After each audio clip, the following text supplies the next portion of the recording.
ఎత్తివేస్తున్నారు? 111 ఎందుకు ఎత్తివేస్తున్నారు? అసలు ఏం జరుగుతుంది? జిహెచ్ఎంసీలో అసలు ఎందుకు ఇంత భూ కబ్జాలకు గురవుతున్నారనే అంశాల మీద మల్లన్న తెరలేపిండి కాబట్టే ఈ రోజు తీన్మార్ మల్లన్నకి తెలంగాణ ప్రజల తరపున ప్రత్యేకమైన గౌరవం లభించింది. అలాంటి తీన్మార్ మల్లన్నకి ఈ రోజు ఆ కాంగ్రెస్ ప్రభుత్వం వచ్చి ఒక 20 రోజులు అయినప్పటికీ కూడా ఆయన పదవి మీద ఎటువంటి చర్చ జరగకుండా చూస్తున్నారు కాంగ్రెస్ పార్టీ వాళ్ళని చెప్పి చాలా మంది తీన్మార్ మల్లన్న ఫ్యాన్స్ కానివ్వండి, తర్వాత తీన్మార్ మల్లన్నకు సంబంధించినటువంటి ఎవరైతే ఆయన అనుచరులు ఉన్నారో వాళ్ళందరూ కూడా కొంచెం ఆవేదన వ్యక్తం చేస్తున్నట్టు కనబడుతుంది.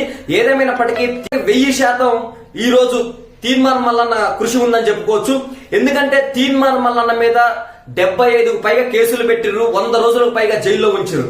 అయినా కూడా వాళ్ళకి చిన్న చిన్న పాపలు, తీన్మార్ మల్లన్నకి చిన్న పాపలు. అలాంటి ఆయన కూడా ఏ రోజు కూడా వెనకడుగు వేయకుండా నా ఫ్యామిలీ నాకు సపోర్ట్